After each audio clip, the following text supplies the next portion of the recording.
Seorang ayah tunggal dengan anak kembar melihat seorang miliuner membuang kantong sampah hitam ke tempat pembuangan sampah tempat ia bekerja.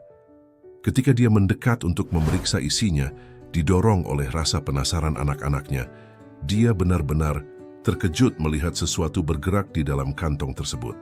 Saat dia membukanya, dia tidak bisa percaya dengan apa yang dia lihat. Tonton sampai akhir, dan saya jamin kamu tidak akan menyesal. Jika kamu menyukai cerita ini, jangan lupa untuk subscribe ke channel kami dan beritahu kami dari kota mana kamu menonton. Kita lanjutkan. Fajar belum merekah di langit Jakarta ketika Bambang Widodo sudah terbangun dari tidurnya yang singkat. Rumah kecil beratap seng yang ditinggalinya bersama dua putri kembarnya di pinggiran kota Jakarta Utara terasa pengap meski udara pagi masih sejuk. Bambang meregangkan tubuhnya yang pegal setelah bekerja keras sepanjang hari kemarin, mengumpulkan sampah dan barang bekas dari tempat pembuangan akhir Bantar Gebang, tempat pembuangan sampah terbesar di Asia Tenggara. Ayah sudah bangun? Suara lembut melati. Salah satu putri kembarnya terdengar dari sudut ruangan sempit berukuran 3 kali 4 meter yang menjadi satu-satunya ruang di rumah mereka. Iya Mel, kamu juga sudah bangun.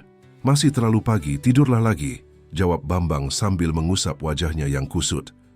Tidak bisa tidur lagi ya, Mayang juga sudah bangun. Melati menunjuk saudari kembarnya yang sedang melipat tikar tempat mereka tidur. Bambang tersenyum, tipis melihat kedua putrinya yang baru berusia 14 tahun, namun sudah memahami kehidupan yang keras. Melati dan Mayang, dua gadis remaja yang selalu menjadi alasan Bambang untuk tetap bertahan hidup setelah ditinggalkan istri tercintanya, Rahayu, setahun yang lalu. Rahayu memilih pergi bersama seorang pengusaha kaya yang memiliki jaringan bisnis properti di seluruh Jakarta, meninggalkan Bambang dan kedua putri mereka dalam kemiskinan. Hari ini kalian sekolah kan? Ayah akan siapkan sarapan, kata Bambang sambil berjalan ke dapur kecil di pojok ruangan. Biar Mayang yang masak ya, ayah istirahat saja dulu, tawar Mayang, si kembaran yang lebih mandiri dan praktis. Bambang mengangguk. Dia duduk di kursi kayu tua sambil memperhatikan kedua putrinya yang sibuk mempersiapkan sarapan sederhana. Hanya ada sedikit beras dan beberapa potong tempe yang dibeli kemarin. Mayang dengan cekatan memasak nasi dan menggoreng tempe, sementara Melati menyiapkan meja makan kecil mereka. Ayah, besok hari Minggu, bolehkah kami ikut ayah ke tempat pembuangan sampah? Tanya Melati tiba-tiba. Bambang mengerutkan dahi. Untuk apa kalian ke sana? Tempat itu kotor dan berbahaya. Kami ingin membantu ayah, jawab Mayang tegas. Kami sudah cukup besar ya. Kalau kami membantu mengumpulkan barang bekas, penghasilan kita bisa bertambah. Benar ya, Pak Darman bilang anaknya yang seusia kami sudah membantunya sejak lama. Mereka bisa mengumpulkan lebih banyak barang, tambah Melati. Bambang menghela napas panjang. Hatinya berat membayangkan kedua putrinya harus ikut mengais rezeki di tumpukan sampah. Tapi dia tahu keluarga kecil mereka membutuhkan uang lebih. Sekolah menengah pertama yang dijalani si kembar membutuhkan biaya yang tidak sedikit, belum lagi kebutuhan sehari-hari yang terus meningkat. Kita lihat nanti, jawab Bambang akhirnya. Sekarang ayo kita sarapan. Melati dan Mayang tersenyum senang. Mereka tahu jawaban kita lihat nanti dari ayah mereka biasanya berarti ya. Setelah sarapan sederhana, si kembar bersiap pergi ke sekolah.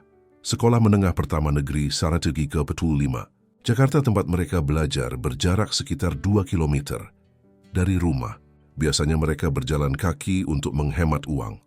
Ini uang jajan kalian, Bambang menyodorkan beberapa lembar uang receh kepada kedua putrinya. Jangan dihabiskan ya. Terima kasih ayah, ucap Melati dan Mayang bersamaan. Hati-hati di jalan. Pulang sekolah langsung ke rumah, pesan Bambang seperti biasa. Setelah kedua putrinya berangkat, Bambang menyiapkan peralatan kerjanya, karung besar, sarung tangan usang, dan tongkat untuk mengais sampah. Pekerjaan sebagai pemulung bukanlah pilihan, melainkan keterpaksaan. Dulu Bambang bekerja sebagai buruh pabrik tekstil di kawasan industri Pulau Gadung, namun pabrik tersebut tutup 3 tahun lalu karena bangkrut. Sejak saat itu, Bambang berjuang keras mencari pekerjaan, namun tanpa ijazah tinggi dan di usianya, yang sudah menginjak 40 tahun, mencari pekerjaan di Jakarta sangatlah sulit. Tempat pembuangan akhir Bantar Gebang menjadi tujuan Bambang setiap hari. Dengan menggunakan angkutan umum dan berjalan kaki, dia menghabiskan hampir 1 jam perjalanan untuk sampai di sana. Pemandangan gunungan sampah yang menjulang tinggi tidak lagi mengejutkan baginya. Puluhan, bahkan ratusan pemulung lain sudah sibuk mengais barang bekas yang masih bisa dijual, botol plastik, kardus, kaleng, atau besi tua. "Pagi Bang Bambang," sapa Darman, sesama pemulung yang menjadi teman Bambang selama 2 tahun terakhir. "Pagi Dar, sudah dapat banyak?" balas Bambang sambil mulai bekerja. "Lumayan, tadi pagi ada truk dari kawasan perumahan elit. Biasanya banyak barang bagus," jawab Darman sambil menunjuk ke arah timur tempat pembuangan. Bambang segera menuju arah yang ditunjuk Darman. Dia tahu sampah dari perumahan elit biasanya lebih berkualitas. Lebih banyak barang elektronik rusak, mainan bekas, atau pakaian yang masih layak pakai. Kadang-kadang Bambang bisa menemukan barang yang masih berfungsi dengan baik, hanya dibuang karena pemiliknya membeli yang baru. Matahari semakin tinggi dan terik. Keringat bercucuran dari dahi Bambang, tapi dia tidak berhenti bekerja. Setiap botol plastik, setiap kardus, dan setiap kaleng berarti uang untuk memberi makan kedua putrinya. Saat istirahat siang, Bambang duduk di bawah tenda kecil yang didirikan oleh para pemulung sebagai tempat berteduh. Dia membuka bekal nasi dan tempe yang disiapkan Mayang tadi pagi. "Bagaimana anak-anakmu, Bang?" tanya Supri, pemulung lain yang lebih muda. "Alhamdulillah baik. Mereka ingin ikut ke sini besok," jawab Bambang. "Wah, bagus itu. Anakku yang 10 tahun saja sudah biasa membantu. Lumayan bisa nambah penghasilan," kata Supri. Bambang hanya tersenyum tipis. Di hatinya masih ada keraguan. Dia ingin putri-putrinya fokus belajar dan mendapatkan masa depan yang lebih baik, tidak seperti dirinya. Tapi kebutuhan ekonomi memang tidak bisa ditunda. Sore hari Bambang pulang dengan karung berisi hasil kerjanya hari ini. Dia akan menjualnya ke pengepul di dekat rumah. Botol plastik, kardus, dan kaleng-kaleng bekas minuman mungkin hanya akan menghasilkan sekitar Rp60.000. Tidak banyak, tapi cukup untuk makan malam dan sarapan besok. Di rumah, Melati dan Mayang sudah menunggu. Mereka baru saja pulang sekolah dan langsung mengerjakan pekerjaan rumah, menyapu, mencuci piring, dan menyiapkan makan malam dengan sisa bahan makanan yang ada. "Bagaimana sekolah hari ini?" tanya Bambang sambil meletakkan karungnya di luar rumah. "Baik, ya. Melati dapat nilai bagus di pelajaran matematika," jawab Mayang bangga pada saudarinya. Mayang juga juara lomba menulis di kelas. Melati tidak mau kalah memuji saudarinya. Bambang tersenyum lebar. Meski hidup mereka sulit, kedua putrinya selalu memberi alasan untuk bersyukur. Mereka pintar, rajin, dan tidak pernah mengeluh meski hidup dalam keterbatasan. "Ayah akan jual dulu barang-barang ini. Setelah itu kita makan malam bersama," kata Bambang. "Biar kami ikut ya," pinta Melati. "Sekalian beli mie instan untuk persediaan." Bambang mengangguk. Mereka bertiga berjalan ke tempat pengepul barang bekas tidak jauh dari rumah mereka. Selama perjalanan, Melati dan Mayang bercerita tentang kegiatan di sekolah, tentang teman-teman mereka, dan tentang cita-cita mereka. "Suatu hari nanti, aku ingin jadi dokter ya," kata Melati dengan mata berbinar. "Aku ingin jadi pengusaha, biar bisa buka lapangan kerja," tambah Mayang tidak kalah bersemangat. Bambang hanya bisa tersenyum mendengar cita-cita putri-putrinya. Dalam hati dia berdoa agar Tuhan memberi jalan bagi mereka untuk mewujudkan impian tersebut. Meski dia sendiri tidak yakin mampu membiayai pendidikan tinggi untuk keduanya. Setelah menjual barang bekas dan membeli beberapa bahan makanan, mereka kembali ke rumah. Malam itu sambil menikmati mie instan dengan telur, Bambang akhirnya memberikan keputusan. "Besok kalian boleh ikut ayah ke tempat pembuangan sampah," katanya. Wajah Melati dan Mayang langsung berseri-seri. "Tapi ingat, kalian harus hati-hati. Pakai sarung tangan dan masker yang ayah sediakan. Jangan pergi terlalu jauh dari ayah. Dan kalian harus berjanji ini tidak akan mengganggu sekolah kalian." Bambang memberikan syarat. "Kami janji," "Yah," seru si kembar bersamaan. Malam itu, sebelum tidur, Bambang memandangi wajah kedua putrinya yang sudah terlelap. Hatinya terasa berat membayangkan besok mereka harus mengais sampah bersamanya. Tapi dia juga tahu, hidup di Jakarta tidak memberi banyak pilihan bagi keluarga miskin seperti mereka. Yang bisa dia lakukan hanyalah berdoa agar suatu hari nanti kehidupan mereka bisa berubah menjadi lebih baik. Pagi Minggu di kawasan pemukiman kumuh Jakarta Utara tidak jauh berbeda dengan hari-hari biasa. Kehidupan tetap bergerak cepat, orang-orang tetap harus mencari nafkah, termasuk Bambang dan kedua putri kembarnya. Hari ini adalah hari pertama Melati dan Mayang ikut ayah mereka bekerja di tempat pembuangan akhir Bantar Gebang. "Kalian sudah siap?" tanya Bambang sambil memeriksa perlengkapan yang akan dibawa. "Sudah, ya," jawab si kembar bersemangat. Mereka mengenakan pakaian lama, celana panjang dan baju lengan panjang untuk melindungi kulit serta topi untuk melindungi kepala dari terik matahari. Bambang memberikan sarung tangan bekas dan masker kain kepada kedua putrinya. "Pakai ini, jangan pernah lepas, terutama maskernya. Udara di sana tidak sehat." Mayang dan Melati mengangguk patuh. Meski bersemangat, mereka juga sedikit gugup. Mereka hanya pernah mendengar cerita tentang tempat kerja ayah mereka, tapi belum pernah melihat langsung. Perjalanan ke Bantar Gebang memakan waktu hampir 1 jam. Mereka naik angkutan umum yang sesak, kemudian berjalan kaki beberapa ratus meter.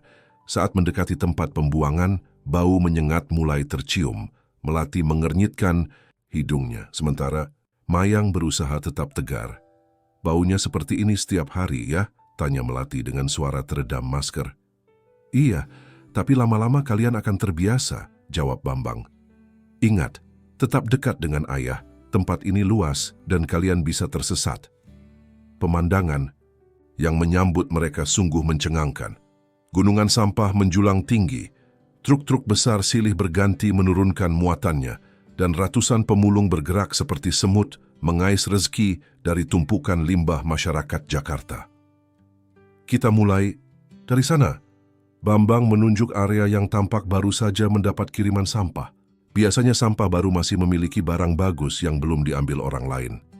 Melati dan Mayang mengikuti ayah mereka, masing-masing membawa karung kecil. Bambang mengajari mereka apa yang harus dicari: botol plastik, kardus bersih, kaleng, aluminium, besi, tembaga, atau barang elektronik yang masih bisa dijual. "Kalian berdua cari di area ini saja. Ayah akan ke sebelah sana. Jangan pergi terlalu jauh," pesan Bambang, sebelum meninggalkan putri-putrinya untuk mencari di tempat lain yang masih dalam jangkauan pandangnya. Bekerja di bawah terik matahari ternyata jauh lebih melelahkan dari yang dibayangkan si kembar. Tapi tekad mereka untuk membantu ayah membuat mereka bertahan. Melati menemukan beberapa botol plastik dan kardus, sementara Mayang berhasil mengumpulkan kaleng-kaleng bekas minuman. "Lihat, Mel, aku menemukan mainan yang masih bagus." Mayang menunjukkan boneka beruang yang sedikit kotor, namun masih dalam kondisi baik. "Wah, kita bisa membersihkannya dan menyimpannya," balas Melati gembira. 2 jam berlalu begitu cepat. Karung kecil mereka mulai terisi, meski tidak sebanyak yang dikumpulkan ayah mereka. Saat istirahat, mereka berkumpul di bawah tenda sederhana bersama pemulung lain, menikmati air minum dan roti yang mereka bawa dari rumah. "Kalian hebat untuk hari pertama," puji Darman, teman kerja Bambang yang sudah memiliki 2 anak yang juga bekerja sebagai pemulung. "Besok-besok pasti akan lebih banyak lagi yang kalian dapatkan." Melati tersenyum sopan, sementara Mayang dengan antusias bertanya, "Pak Darman, apa barang paling berharga yang pernah Bapak temukan di sini?" Darman tertawa. "Dulu pernah menemukan cincin emas, entah bagaimana bisa terbuang, tapi itu sudah bertahun-tahun lalu. Sekarang orang-orang lebih hati-hati dengan barang berharga mereka." Istirahat usai, mereka kembali bekerja. Kali ini, Bambang mengajak kedua putrinya ke area yang baru saja didatangi truk sampah dari kawasan perumahan elit Pondok Indah. "Sampah dari perumahan mewah biasanya lebih bagus," jelas Bambang. "Kadang-kadang kita bisa menemukan pakaian bekas yang masih layak pakai atau mainan yang masih berfungsi." Melati dan Mayang segera bergabung dengan beberapa pemulung lain yang sudah lebih dulu tiba di area tersebut. Mereka mengais dengan hati-hati, memisahkan barang-barang yang masih bisa dijual atau digunakan. Tiba-tiba, suara deru mobil mewah memecah kebisingan tempat pembuangan sampah. Sebuah Lexus hitam mengkilap berhenti tidak jauh dari tempat mereka bekerja. Pemandangan mobil semewah itu di tempat pembuangan sampah tentu saja menarik perhatian semua orang. "Siapa itu?" bisik Melati pada Mayang. "Entahlah. Mungkin pejabat yang melakukan inspeksi," jawab Mayang, sama penasarannya. Dari mobil mewah itu keluar seorang pria berjas mahal. Wajahnya tidak terlihat jelas karena dia mengenakan kacamata hitam dan masker. Dengan langkah tergesa-gesa, pria itu membuka bagasi mobil dan mengeluarkan sebuah kotak kardus berukuran sedang. Bambang yang berada tidak jauh dari situ bisa melihat dengan jelas apa yang dilakukan pria tersebut. Pria itu meletakkan kotak kardus di pinggir tumpukan sampah, kemudian dengan cepat kembali ke mobilnya dan pergi meninggalkan tempat itu. "Aneh sekali," gumam Bambang. "Orang kaya seperti itu repot-repot datang ke tempat pembuangan sampah hanya untuk membuang sebuah kardus." Melati dan Mayang yang juga menyaksikan kejadian itu segera menghampiri ayah mereka. "Ayah, ayo kita lihat apa isi kardus itu," ajak Mayang penasaran. "Jangan, kita tidak tahu apa isinya. Bisa jadi berbahaya," Bambang mencoba mencegah. "Tapi kardusnya terlihat bagus dan bersih ya. Mungkin bisa kita jual atau gunakan di rumah," pujuk Melati. Beberapa pemulung lain juga mulai mendekati kardus tersebut, tertarik dengan kemungkinan menemukan sesuatu yang berharga. "Baiklah, tapi biar ayah yang periksa," kata Bambang akhirnya. Dengan hati-hati, Bambang mendekati kotak kardus yang ditinggalkan pria misterius tadi. Kotak itu memang terlihat bersih dan masih dalam kondisi sangat baik, seperti baru. Tidak ada label atau tulisan apapun di permukaannya. Bambang ragu sejenak sebelum menyentuh kotak tersebut. Namun, rasa penasaran mengalahkan keraguan. Dengan perlahan, dia membuka tutup kardus itu. Apa yang dilihatnya membuat Bambang terperanjat. Wajahnya pucat, pasi. "Astagfirullah," serunya tertahan. "Ada apa ya?" Melati dan Mayang mendekat, penasaran dengan reaksi ayah mereka. Ketika mereka melihat isi kardus, kedua gadis itu sama terkejutnya. Di dalam kardus, terbungkus kain lembut berwarna biru, terbaring seorang bayi mungil yang tampak baru lahir. Bayi itu terlihat tertidur lelap, dengan wajah merah dan rambut hitam lebat. "Ya Allah, ini bayi," bisik Mayang tidak percaya. Melati segera memeriksa bayi tersebut dengan panik. "Dia masih bernapas ya? Bayi ini masih hidup." Bambang terdiam, otaknya mencoba mencerna situasi yang tak terduga ini. Siapa pria yang membuang bayi ini? Mengapa dia melakukannya? Dan apa yang harus mereka lakukan sekarang? "Kita harus melapor ke polisi," kata Bambang akhirnya. "Tapi ya, bayi ini butuh pertolongan segera. Lihat, dia sangat kecil, mungkin baru beberapa hari." Melati menunjuk bayi yang mulai menggeliat dalam kardus. "Benar ya. Kita bawa pulang dulu, beri dia makan dan minum, baru besok kita lapor ke polisi," usul Mayang. Bambang menimbang-nimbang. Di satu sisi, menemukan bayi yang dibuang harus segera dilaporkan ke pihak berwajib. Tapi di sisi lain, proses birokrasi bisa memakan waktu, sementara bayi ini butuh perawatan segera. "Baiklah, kita bawa pulang dulu. Nanti sore ayah akan ke kantor polisi," putusnya. Dengan hati-hati, Bambang mengangkat bayi itu beserta kardus dan kain pembungkusnya. Di dalam kardus, dia menemukan sebotol susu formula dan beberapa popok sekali pakai. Setidaknya, orang yang membuang bayi ini masih menyiapkan beberapa kebutuhan dasarnya. "Ayo kita pulang sekarang," ajak Bambang. Mereka bergegas meninggalkan tempat pembuangan sampah, mengabaikan barang-barang bekas yang sudah mereka kumpulkan. Bayi dalam gendongan Bambang menjadi prioritas utama saat ini. Sepanjang perjalanan pulang, pikiran Bambang dipenuhi kekhawatiran. Membawa pulang bayi yang ditemukan bukanlah hal sederhana. Bagaimana jika terjadi sesuatu pada bayi itu? Bagaimana menjelaskan kepada tetangga? Dan yang lebih penting, bagaimana mereka akan merawat bayi ini dengan kondisi ekonomi yang pas-pasan? Sementara itu, Melati dan Mayang justru terlihat bersemangat. Mereka berbisik-bisik merencanakan cara merawat bayi tersebut. "Kita bisa meminjam tempat tidur bayi dari Bu Lastri. Anaknya sudah besar, pasti tidak dipakai lagi," usul Melati. Aku akan cari tahu cara membuat susu formula yang benar. Kita juga harus mencari tahu berapa usianya, tambah Mayang. Setibanya di rumah, mereka segera membersihkan bayi tersebut dengan air hangat. Ternyata bayi itu berjenis kelamin laki-laki, kulitnya bersih dan tidak ada tanda-tanda sakit atau cedera. Dia sehat dan sangat tampan, komentar Melati sambil memandangi bayi yang kini mengenakan pakaian bersih, sebuah kaos lama Mayang yang sudah mengecil namun masih dalam kondisi baik. Kita harus memberinya nama, usul Mayang. Jangan dulu, cegah Bambang. Kita tidak akan menyimpannya. Ayah akan melaporkan ini ke polisi sore ini. Melati dan Mayang saling berpandangan.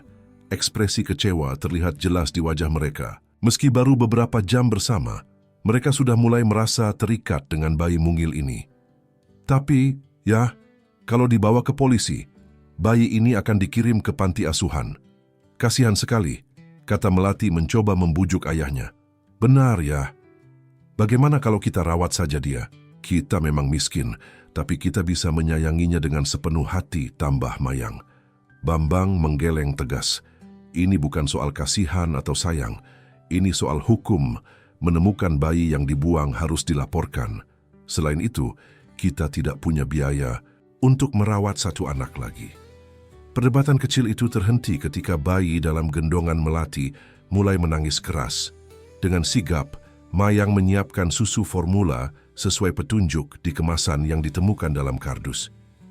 Kelihatannya dia lapar, komentar Mayang sambil menyerahkan botol susu pada Melati. Saat Melati memberi susu pada bayi itu, tangisannya langsung berhenti. Mata kecilnya yang jernih menatap Melati dengan tatapan polos yang menyentuh hati. Bambang memperhatikan kedua putrinya yang dengan penuh kasih sayang merawat bayi yang mereka temukan. Hatinya terasa berat. Di satu sisi, dia tahu bahwa melaporkan penemuan bayi ini adalah hal yang benar secara hukum. Tapi di sisi lain, melihat kebahagiaan di wajah putri-putrinya membuat Bambang mulai goyah. Yah, lihat, dia tersenyum pada kita, seru Melati gembira ketika bayi itu membuat gerakan mulut yang mirip senyuman. Dia pasti tahu kalau kita akan menjadi keluarganya, tambah Mayang optimis. Bambang menghela napas panjang. Kita lihat saja nanti. Untuk sementara dia bisa tinggal di sini. Tapi ayah tetap harus melaporkan ini pada pihak berwajib. Melati dan Mayang bersorak gembira. Bagi mereka, untuk sementara adalah langkah awal yang baik. Mereka yakin bisa meyakinkan ayah mereka untuk mempertahankan bayi ini dalam keluarga mereka. Kita bisa memanggilnya Bayu, usul Melati. Artinya angin karena dia datang ke hidup kita secara tiba-tiba seperti hembusan angin. Bayu Widodo, Mayang menambahkan, kedengarannya cocok sekali dengan nama keluarga kita. Bambang tidak berkomentar, tapi dalam hati dia mulai memikirkan konsekuensi dari keputusan ini. Merawat seorang bayi bukan hal mudah, apalagi dengan kondisi ekonomi mereka yang serba kekurangan. Namun tatapan penuh harap dari kedua putrinya dan wajah polos bayi yang kini tertidur lelap membuat hatinya luluh. 3 hari telah berlalu sejak Bambang dan kedua putri kembarnya menemukan bayi mungil di tempat pembuangan sampah. Bambang memang pergi ke kantor polisi pada hari mereka menemukan bayi itu. Tapi entah mengapa, dia tidak jadi melaporkan penemuan tersebut. Ada sesuatu yang menahannya. Mungkin tatapan memohon Melati dan Mayang, atau mungkin juga perasaan aneh yang muncul saat dia memandang wajah bayi itu. Bayu sudah bangun ya? Panggil Melati dari dalam rumah saat Bambang baru saja pulang dari bekerja mengumpulkan barang bekas. Bambang masuk ke dalam rumah kecil mereka yang kini terasa lebih hidup dengan kehadiran Bayu. Melati sedang menggendong bayi itu dengan hati-hati, sementara Mayang menyiapkan susu formula. Bagaimana dia hari ini? Tanya Bambang sambil mencuci tangan di ember kecil dekat pintu. Baik sekali ya, dia jarang menangis dan banyak tidur, jawab Melati dengan wajah berseri-seri. Mayang menambahkan, Ibu Lastri dari sebelah tadi datang membantu kami memandikan Bayu. Katanya, Bayu kelihatan sehat dan mungkin usianya sekitar 2 minggu. Bambang mengangguk.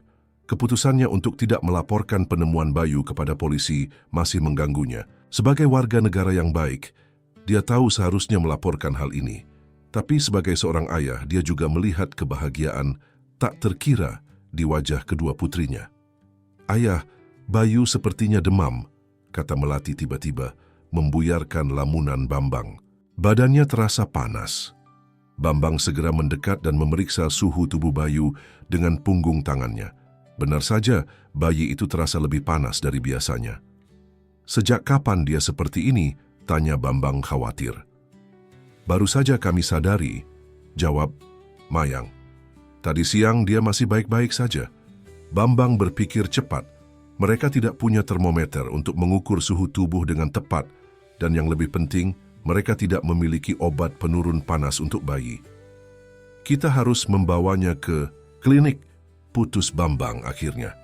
"Tapi bagaimana kalau dokter bertanya dari mana kita mendapatkan bayi ini?" tanya Mayang cemas. Bambang terdiam sejenak. "Kita katakan saja yang sebenarnya. Mungkin sudah saatnya kita melaporkan hal ini." Melati dan Mayang tampak cemas, tapi mereka juga tahu kesehatan Bayu adalah prioritas utama saat ini. Dengan terburu-buru, mereka bersiap pergi ke klinik terdekat. Bayu dibungkus dengan selimut tipis, dan mereka berjalan cepat menuju klinik yang berjarak sekitar 1 kilometer dari rumah mereka. Klinik Sehat Abadi adalah klinik umum sederhana yang melayani masyarakat menengah ke bawah di kawasan tersebut. Saat mereka tiba, klinik sudah hampir tutup, tapi dokter jaga masih bersedia menerima mereka karena melihat kondisi Bayu. "Selamat malam, ada yang bisa saya bantu?" tanya seorang perawat di meja pendaftaran. "Anak saya demam," jawab Bambang singkat, tidak yakin bagaimana harus menjelaskan situasi mereka. "Baiklah, silakan isi formulir ini dulu." Perawat itu menyerahkan selembar kertas pada Bambang. Formulir pendaftaran pasien, nama lengkap, tanggal lahir, alamat, dan data orang tua. Bambang menatap formulir itu dengan bingung. Apa yang harus dia tulis? "Ada masalah, Pak?" tanya perawat itu melihat kebingungan Bambang. Tidak, hanya saja." Bambang tergagap. Melati yang menggendong Bayu berbisik pada ayahnya, "Tulis saja Bayu Widodo ya. Anggap saja dia anak ayah." Dengan ragu, Bambang mengisi formulir tersebut. Nama bayi, Bayu Widodo. Tanggal lahir, diperkirakan 2 minggu yang lalu. Nama ayah, Bambang Widodo. Nama ibu, dia biarkan kosong. Setelah menyerahkan formulir, mereka diminta menunggu giliran. Sekitar 15 menit kemudian, nama mereka dipanggil. "Bayu Widodo," panggil seorang perawat. Mereka bergegas masuk ke ruang pemeriksaan. Dokter jaga malam itu, seorang wanita paruh baya bernama Dr. Anita, menyambut mereka dengan senyum ramah. "Jadi, ada masalah apa dengan si kecil ini?" tanya Dr. Anita. "Dia demam, Dok. Badannya panas sejak sore tadi," jelas Bambang. Dr. Anita memeriksa Bayu dengan teliti, mengukur suhu tubuh, memeriksa tenggorokan, telinga, dan kondisi fisik secara umum. Suhu tubuhnya 32,5 derajat Celcius. "Cukup tinggi untuk bayi seusianya," kata dokter. "Sepertinya dia mengalami infeksi virus ringan. Tidak terlalu mengkhawatirkan, tapi perlu penanganan." Dokter kemudian menuliskan resep obat dan memberikan beberapa petunjuk perawatan. "Berapa usia Bayu sekarang?" tanya dokter. "Sekitar 2 minggu, Dok," jawab Melati. Kalau begitu, dia perlu pemeriksaan rutin bayi baru lahir. Apa dia sudah mendapatkan imunisasi dasar?" tanya dokter lagi. Bambang, Melati, dan Mayang saling berpandangan dengan bingung. Kami tidak tahu, Dok," jawab Bambang jujur. Dokter Anita mengerutkan dahi. "Maksud Bapak, bagaimana bisa tidak tahu? Bukankah Bapak ayahnya?" Bambang terdiam, tidak tahu harus menjawab apa. Dia melirik kedua putrinya yang juga tampak gugup. "Sebentar, saya akan memeriksa data pasien dulu," kata Dokter Anita sambil mengoperasikan komputer di hadapannya. Beberapa saat kemudian, ekspresi dokter berubah terkejut. "Aneh sekali. Menurut sistem kami, Bayu Widodo terdaftar sebagai peserta BPJS Kesehatan kelas I, dan dia memiliki asuransi kesehatan swasta premium." "Apa?" Bambang terkejut. "Tapi itu tidak mungkin. Kami bahkan tidak memiliki BPJS. Tapi di sini tertera, jelas, Bayu Widodo, putra dari Bambang Widodo, lahir 2 minggu lalu di Rumah Sakit Premier Jakarta. Dia memiliki BPJS Kesehatan Kelas I dan asuransi swasta dari Prudential. Jelas dokter sambil menunjukkan layar komputernya. Bambang, Melati, dan Mayang tercengang. Bagaimana mungkin bayi yang mereka temukan di tempat pembuangan sampah memiliki identitas lengkap sebagai anak Bambang, bahkan dengan asuransi kesehatan premium? Ini pasti kesalahan sistem, kata Bambang, masih tidak percaya. Tidak, Pak. Data ini sudah terhubung dengan sistem nasional. Lihat, bahkan ada nomor NIK bayi. Dr. Anita menunjuk layar. Ini berarti Bayu sudah terdaftar secara resmi sebagai warga negara Indonesia dengan bapak sebagai ayah kandungnya. Melati dan Mayang saling melempar pandangan, campuran antara bingung dan senang. Ini berarti Bayu secara resmi adalah bagian dari keluarga mereka. Tapi, bagaimana mungkin? Bambang masih tidak bisa menerima. Kami bahkan tidak memiliki akte kelahiran Bayu. Mungkin rumah sakit yang mengurusnya, Pak. Biasanya begitu untuk kelahiran di rumah sakit besar. Jelas, dokter. Yang jelas, ini menguntungkan Bayu. Dengan asuransi ini, semua pengobatan dan vaksinasi dasarnya ditanggung penuh. Bambang masih terperangah saat Dr. Anita melanjutkan pemeriksaan dan memberikan pengobatan untuk Bayu. Otaknya dipenuhi pertanyaan, siapa yang mendaftarkan Bayu sebagai anaknya? Siapa sebenarnya orang tua kandung bayi ini? Dan mengapa mereka melakukan semua ini? Setelah selesai, Dr. Anita memberikan resep dan instruksi perawatan. Bayu perlu minum obat ini setiap 8 jam. Kompres dia dengan air hangat. Jika dalam 48 jam demamnya tidak turun, bawa dia ke rumah sakit. Terima kasih, Dok, ucap Bambang sambil menerima resep. Oh, dan Pak Bambang, tambah dokter, minggu depan ada jadwal imunisasi untuk bayi seusia Bayu. Sebaiknya Bapak membawanya kemari, semua biaya ditanggung asuransi. Bambang hanya bisa mengangguk lemah, masih syok dengan informasi yang baru saja diterimanya. Di perjalanan pulang setelah menebus obat, keluarga kecil itu berjalan dalam diam. Bayu tertidur lelap dalam gendongan Melati, tidak menyadari kebingungan yang melanda keluarga barunya. Ayah, bagaimana bisa Bayu terdaftar sebagai anak ayah? Tanya Mayang akhirnya, memecah keheningan. Ayah tidak tahu, jawab Bambang jujur. Ini sangat aneh dan mencurigakan. Tapi bukankah ini berita bagus, kata Melati optimis. Berarti kita tidak perlu khawatir lagi tentang status Bayu.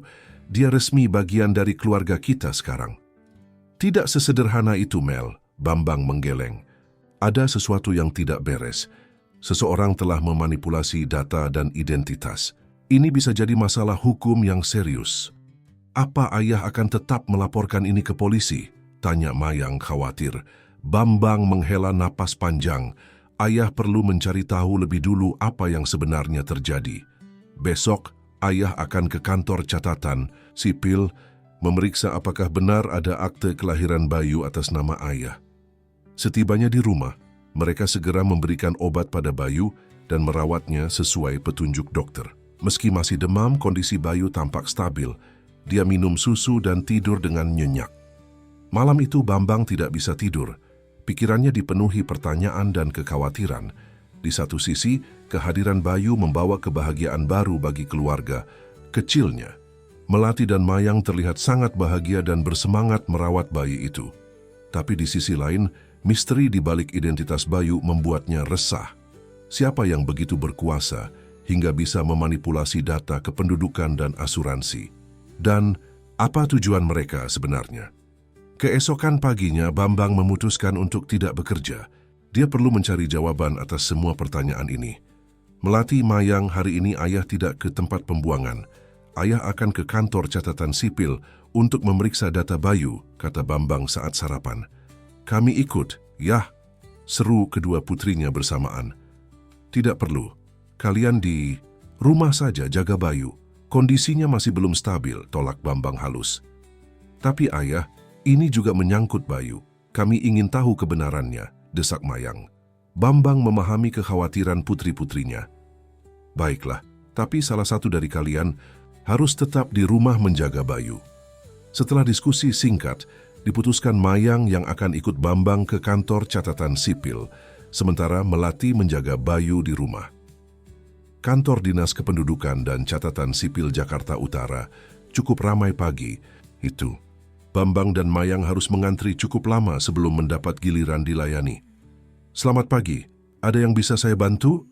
tanya petugas di loket. "Saya ingin mengecek apakah ada akte kelahiran atas nama Bayu Widodo, anak saya," jawab Bambang. "Langsung. Bisa lihat KTP Bapak?" pinta petugas. Bambang menyerahkan KTP-nya. Petugas kemudian mengetik sesuatu di komputernya. "Ah, ya. Bayu Widodo lahir 2 minggu lalu di Rumah Sakit Premier Jakarta.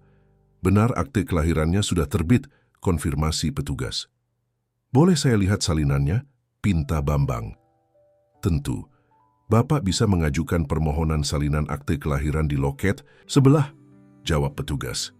Setelah mengurus permohonan dan membayar biaya administrasi, Bambang akhirnya mendapatkan salinan akte kelahiran Bayu. Dengan tangan gemetar, dia membaca dokumen tersebut.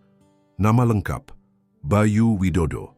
Tempat, tanggal lahir, Jakarta, 22 Juni 2020. Jenis kelamin, laki-laki.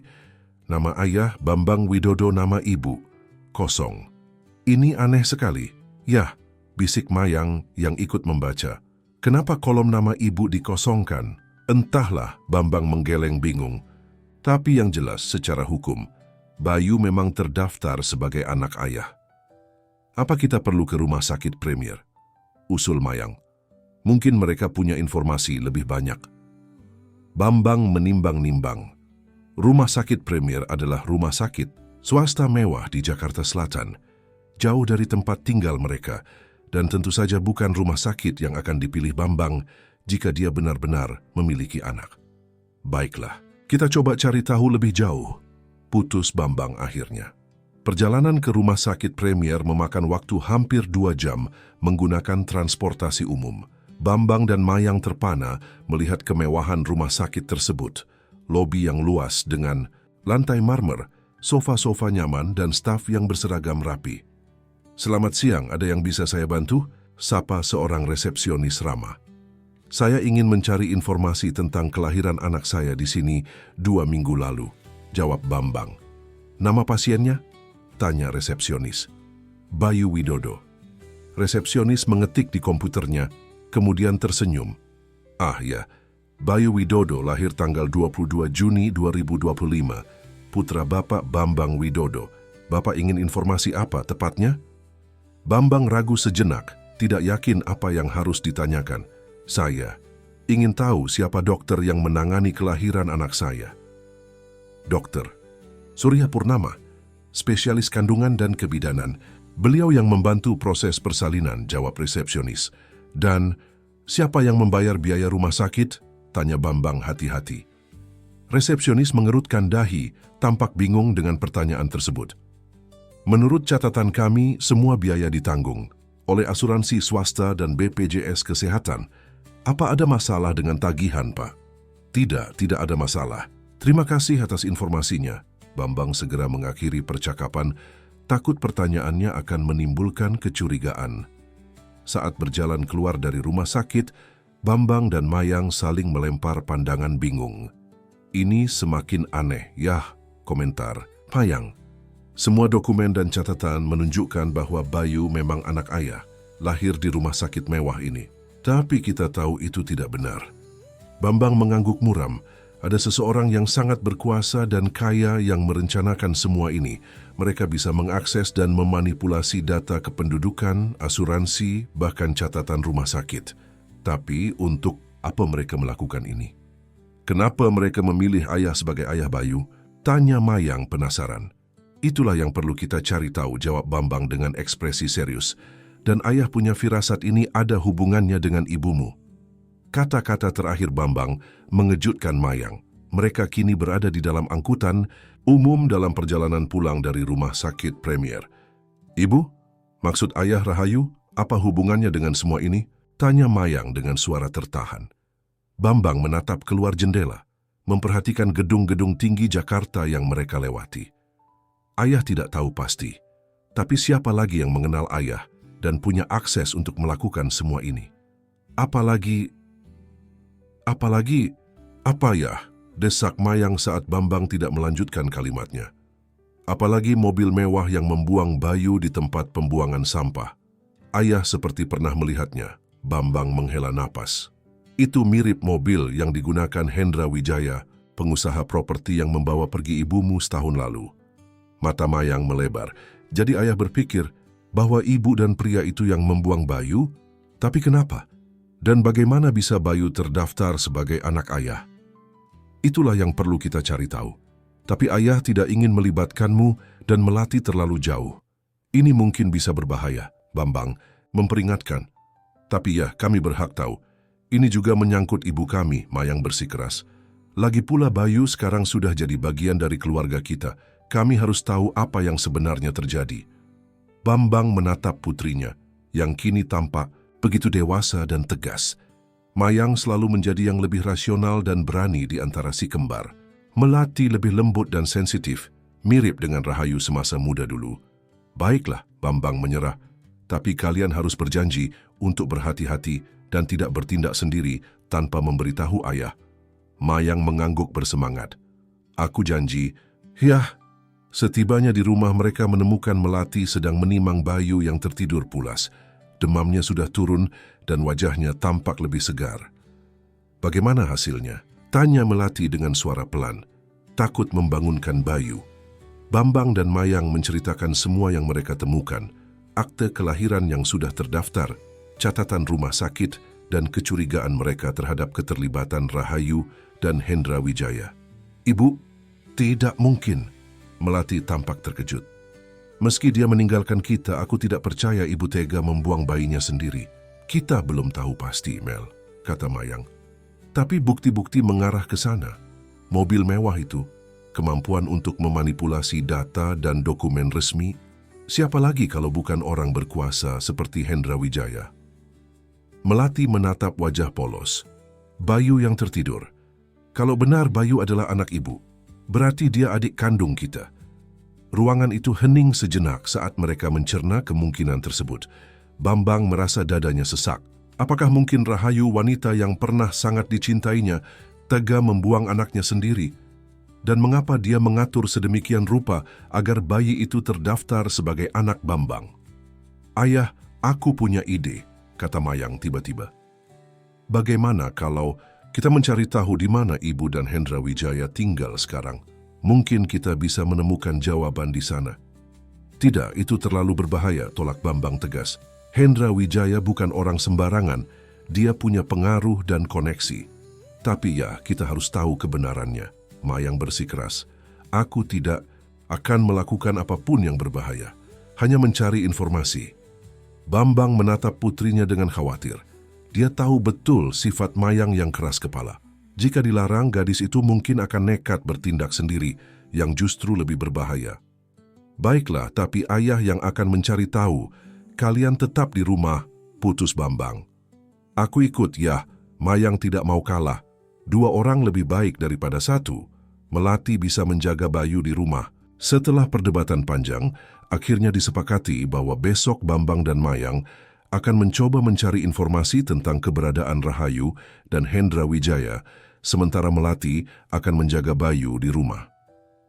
Malam itu, setelah Melati dan Mayang tertidur, Bambang duduk di luar rumah mereka, menatap langit Jakarta yang nyaris tanpa bintang karena polusi cahaya. Pikirannya melayang pada masa lalu, saat dia dan Rahayu masih bahagia bersama. Rahayu dulu adalah wanita sederhana yang dia nikahi 15 tahun lalu. Mereka hidup bahagia meski pas-pasan. Kelahiran si kembar membawa kebahagiaan berlipat dalam keluarga kecil mereka, tapi semuanya berubah saat pabrik tempat Bambang bekerja tutup. Kesulitan ekonomi mulai menggerogoti kebahagiaan mereka. Rahayu, yang dulu sabar dan pengertian, mulai sering mengeluh dan marah. Pertemuan Rahayu dengan Hendra Wijaya terjadi setahun lalu saat Rahayu bekerja sebagai cleaning service di kantor properti milik pengusaha itu. Entah bagaimana mereka menjadi dekat, dan suatu hari Rahayu pulang dengan keputusan yang menghancurkan hati Bambang. Dia akan pergi bersama Hendra dan meninggalkan keluarganya. Aku sudah tidak tahan hidup miskin, Bang, kata Rahayu kala itu. Hendra menjanjikan kehidupan yang lebih baik. aku pantas mendapatkannya. Tapi anak-anak kita bagaimana dengan Melati dan Mayang? Bambang ingat betul bagaimana dia memohon pada istrinya. Mereka lebih baik tinggal denganmu. Hendra tidak suka anak-anak. Lagi pula, mereka sudah cukup besar untuk mengerti, jawab Rahayu dingin. Sejak hari itu, Rahayu menghilang dari kehidupan mereka. Tidak ada kabar, tidak ada bantuan finansial, tidak ada apa-apa. Bambang harus berjuang sendirian, membesarkan kedua putrinya yang masih remaja. Dan kini muncul Bayu dengan segala misterinya. Jika benar Rahayu adalah ibu kandung Bayu, itu berarti dia hamil tidak lama setelah meninggalkan Bambang. Dan jika Hendra memang tidak menyukai anak-anak, seperti yang Rahayu katakan dulu, mungkinkah itu alasan mereka membuang Bayu? Tapi mengapa mereka repot-repot mendaftarkan Bayu sebagai anak Bambang secara resmi? Mengapa tidak langsung meninggalkannya di panti asuhan atau rumah sakit? Pertanyaan-pertanyaan ini berputar di kepala Bambang tanpa jawaban. Keesokan paginya, Bambang dan Mayang bersiap-siap untuk mencari informasi tentang Rahayu dan Hendra Wijaya. Mereka sepakat untuk memulai dari kantor properti Wijaya Group di kawasan Sudirman. Ingat, kita hanya mencari informasi. Jangan melakukan hal-hal yang mencurigakan, Bambang mengingatkan Mayang saat mereka naik bus menuju Jakarta Pusat. Aku mengerti ya. Kita akan bersikap biasa saja, jawab Mayang Gos. Gedung Wijaya Tower menjulang tinggi di kawasan bisnis Sudirman. Bangunan 30 lantai dengan fasad kaca itu merupakan markas besar bisnis properti Hendra Wijaya. Bambang dan Mayang merasa kecil dan tidak pada tempatnya saat memasuki lobi mewah gedung tersebut. Ada yang bisa saya bantu? Tanya seorang resepsionis dengan senyum profesional. Kami ingin bertemu dengan Bapak Hendra Wijaya, jawab Bambang, berusaha terdengar percaya diri. Apakah Bapak sudah membuat janji? Tanya resepsionis itu lagi. Belum. Ini mengenai urusan pribadi, Bambang menjawab ragu. Resepsionis itu tersenyum tipis. Maaf Pak, Bapak Hendra tidak menerima tamu tanpa janji terlebih dahulu. Selain itu, beliau sedang tidak ada di kantor. Beliau sedang dalam perjalanan bisnis ke Singapura. Oh begitu, Bambang tampak kecewa. Kapan beliau akan kembali? Informasi itu tidak bisa saya berikan, Pak. Tapi jika Bapak ingin membuat janji, bisa hubungi sekretaris Pak Hendra. Resepsionis itu menyerahkan sebuah kartu nama. Bambang menerima kartu tersebut dan mengucapkan terima kasih. Dia dan Mayang kemudian keluar dari gedung dengan perasaan hampa.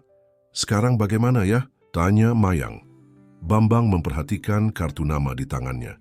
Setidaknya kita punya kontak sekretarisnya. Mungkin dia bisa memberi informasi lebih banyak. Atau Mayang tampak ragu sejenak. Bagaimana kalau kita coba cari tahu di mana rumah Pak Hendra? Mungkin ibu ada di sana. Bagaimana caranya? Kita tidak tahu di mana dia tinggal, Bambang menggeleng. Kita bisa tanya satpam atau karyawan lain. Mereka pasti tahu, usul Mayang. Akhirnya mereka memutuskan untuk menunggu di kedai kopi di seberang gedung Wijaya Tower. Dari sana, mereka bisa memperhatikan karyawan yang keluar masuk gedung. Saat jam makan siang tiba, banyak karyawan yang keluar untuk mencari makan. Mayang dengan cerdik mendekati sekelompok wanita muda yang tampaknya karyawan Wijaya Group.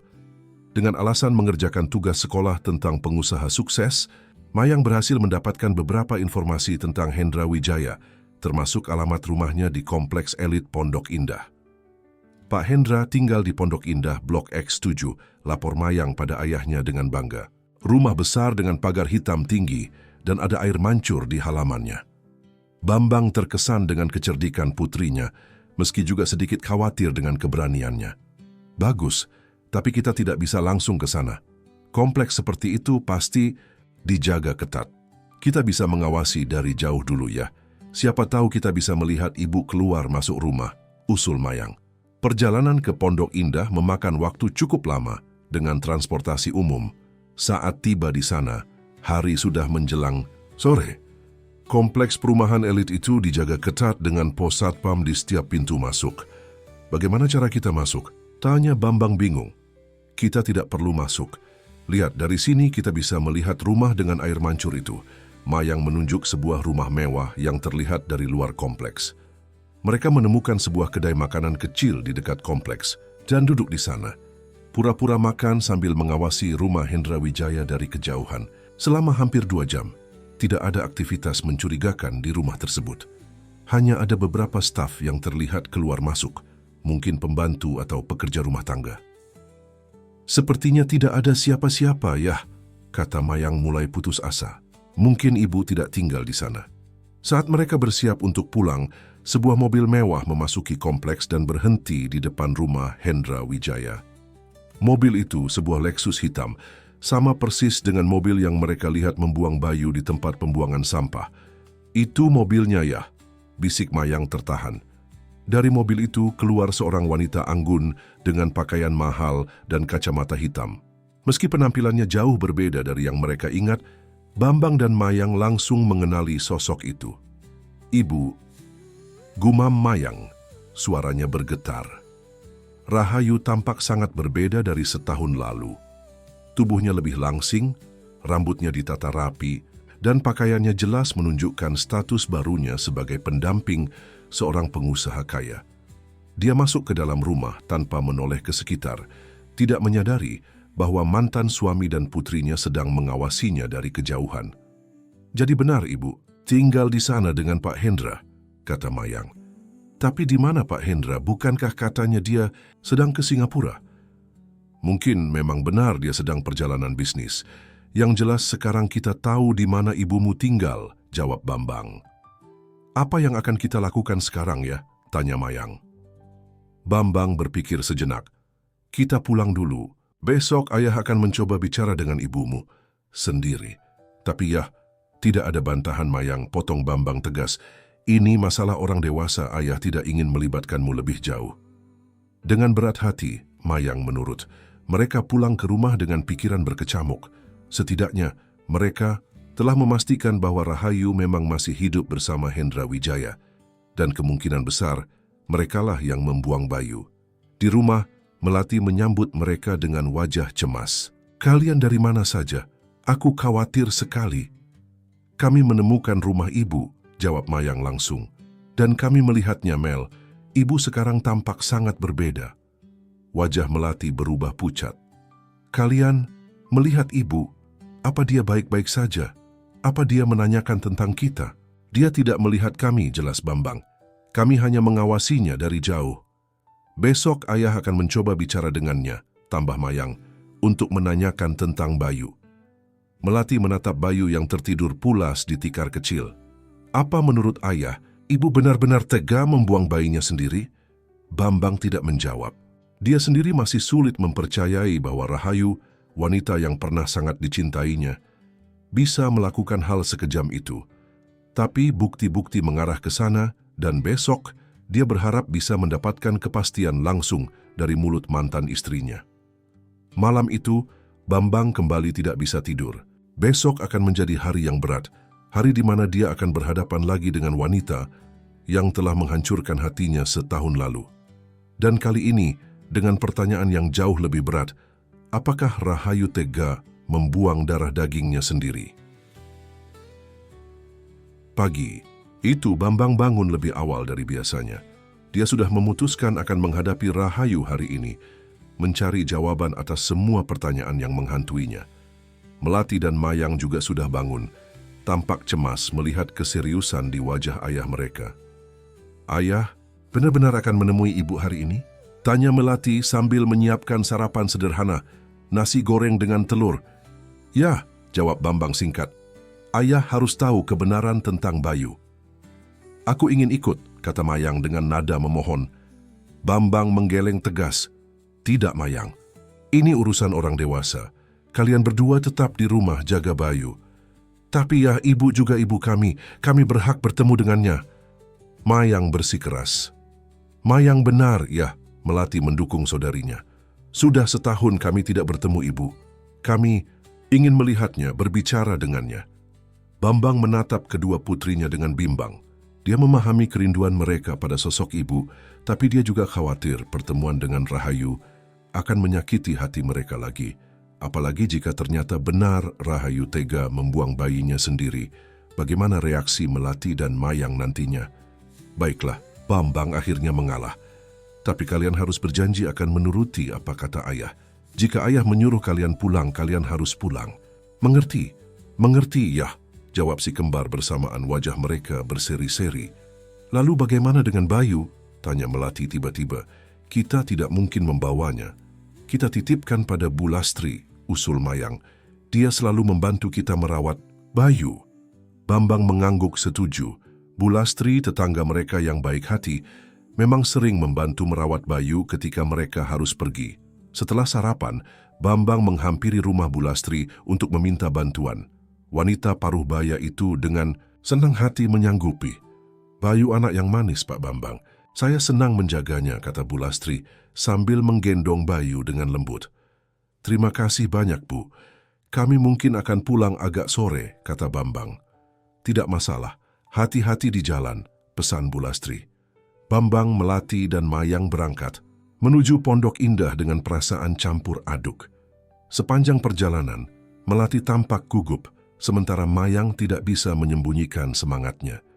Bagaimana kalau ibu tidak mau menemui kita? Tanya Melati cemas. Pasti mau. Kita anak-anaknya, jawab Mayang optimis.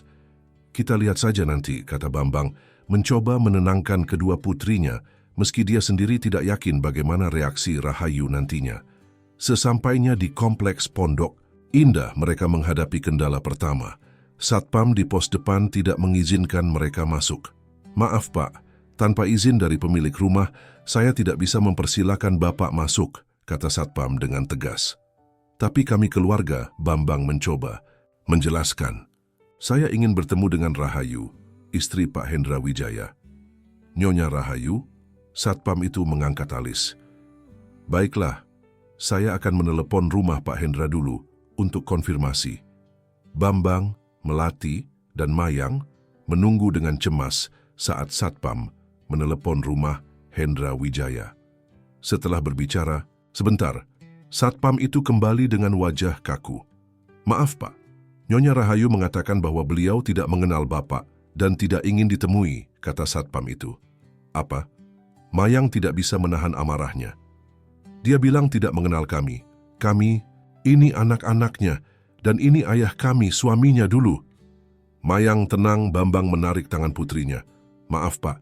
Mungkin ada kesalahpahaman. Tolong sampaikan pada Nyonya Rahayu bahwa Bambang, Melati, dan Mayang ingin bertemu dengannya untuk membicarakan tentang Bayu. Mendengar nama Bayu, wajah Satpam itu berubah. Bayu? Baiklah, saya akan sampaikan lagi. Kali ini, setelah Satpam itu menelepon, respons yang didapat berbeda. Silakan masuk. Nyonya Rahayu bersedia menemui Bapak dan anak-anak, kata Satpam sambil membuka gerbang. Mereka berjalan menyusuri kompleks perumahan mewah itu, merasakan betapa berbedanya kehidupan di sini dengan tempat tinggal mereka yang kumuh. Rumah-rumah besar dengan halaman luas dan mobil-mobil mewah terparkir membuat mereka merasa seperti orang asing dari dunia lain. Rumah Hendra Wijaya adalah salah satu yang paling besar di kompleks itu. Bangunan 2 lantai bergaya modern minimalis. Dengan air mancur di halaman depan, seorang pembantu rumah tangga menyambut mereka di pintu depan. Silakan masuk. Nyonya sudah menunggu di ruang tamu, kata pembantu itu sopan. Melati menggenggam tangan Mayang erat-erat saat mereka memasuki rumah mewah tersebut. Lantai marmer yang mengkilap, furnitur mahal, dan dekorasi elegan, semua menunjukkan kekayaan yang tidak pernah mereka bayangkan. Di ruang tamu yang luas, Rahayu duduk dengan anggun di sofa. Penampilannya sangat berbeda dari yang mereka ingat. Rambut ditata rapi, makeup sempurna, dan pakaian bermerek. Dia tampak seperti wanita dari dunia lain, bukan ibu yang mereka kenal selama ini. Rahayu, Bambang menyapa dengan suara datar. Rahayu menatap mereka dengan ekspresi campuran, terkejut, gugup, dan sedikit rasa bersalah. Bambang, Melati, Mayang. Dia menyebut nama mereka satu persatu. Silakan duduk. Mereka duduk berhadapan, dipisahkan oleh meja kaca mewah, suasana terasa canggung dan tegang. Kalian terlihat baik-baik saja, kata Rahayu, mencoba memecah keheningan. Benarkah kami hidup dalam kemiskinan setelah kau pergi, dan kau bilang kami terlihat baik-baik saja? Mayang tidak bisa menyembunyikan kekesalannya. Mayang, Bambang memperingatkan putrinya. Tidak apa-apa, Bang, kata Rahayu pada Bambang. Aku memang pantas menerima kemarahan mereka. Bukan itu tujuan kami kemari, kata Bambang langsung. Kami ingin bertanya tentang Bayu. Wajah Rahayu memucat. Bayu, aku tidak tahu apa yang kau bicarakan. Jangan bohong, Bu. Kali ini Melati angkat bicara. Suaranya bergetar menahan tangis. Kami menemukan bayi itu di tempat pembuangan sampah. Bayi yang dibuang dari mobil Lexus hitam yang sama dengan yang ada di garasi rumah ini. Dan kami sudah ke kantor catatan sipil dan rumah sakit, tambah Bambang. Bayu terdaftar sebagai anakku, lahir di rumah sakit Premier, tapi kita tahu itu tidak benar karena aku tidak pernah ke rumah sakit itu dan tidak punya anak bayi. Rahayu tampak terguncang. Dia bangkit dari sofa dan berjalan mondar-mandir dengan gelisah. Kalian menemukan bayi itu dan membawanya pulang. Ya, karena kami masih punya hati. Tidak seperti orang yang membuangnya, sindir Mayang tajam. Rahayu jatuh terduduk kembali di sofa, wajahnya pucat pasi. Ya Tuhan, aku tidak pernah bermaksud, maksudku. Jadi benar, itu bayimu? Tanya. Bambang mencoba memastikan. Rahayu mengangguk lemah, air mata mulai mengalir di pipinya. Ya, Bayu anakku dan Hendra. Pengakuan itu membuat ruangan hening seketika. Meski mereka sudah menduga, mendengar konfirmasi langsung dari Rahayu tetap mengejutkan. Bagaimana bisa kau membuang anakmu sendiri? Tanya Bambang, suaranya penuh ketidakpercayaan. Aku tidak punya pilihan, Rahayu mulai terisak. Hendra tidak ingin punya anak. Dia bilang anak hanya akan menghalangi karirnya, membuat hidupnya repot. Ketika dia tahu aku hamil, dia marah besar. Lalu, kau memutuskan untuk membuang bayimu? Begitu saja? Mayang tidak bisa menahan amarahnya. Tidak sesederhana itu, Rahayu menggeleng. Awalnya Hendra menyuruhku menggugurkan kandungan, tapi aku tidak bisa melakukannya. Aku diam-diam melanjutkan kehamilan, berharap setelah bayi lahir, Hendra akan menerimanya. Tapi dia tidak menerimanya, tebak Bambang. Tidak. Dia mengancam akan meninggalkanku jika aku mempertahankan bayi itu. Rahayu mengusap air matanya. Aku takut kembali miskin, Bang. Aku sudah terbiasa dengan kemewahan ini. Aku tidak sanggup kembali ke kehidupan seperti dulu. Jadi kau lebih memilih kemewahan daripada anakmu sendiri? Tanya Melati tidak percaya. Rahayu tidak menjawab, hanya menunduk dengan air mata berlinang. Lalu mengapa kau mendaftarkan Bayu sebagai anakku? Tanya Bambang. Mengapa tidak langsung meninggalkannya di panti asuhan atau rumah sakit? Itu ide Hendra, jawab Rahayu pelan. Dia khawatir jika bayi itu dititipkan di panti asuhan atau rumah sakit akan ada penyelidikan. Media mungkin akan meliput dan rahasia bisa terbongkar. Dia tidak ingin reputasinya rusak. Jadi dia memanipulasi dokumen untuk mendaftarkan Bayu sebagai anakku? Bagaimana bisa?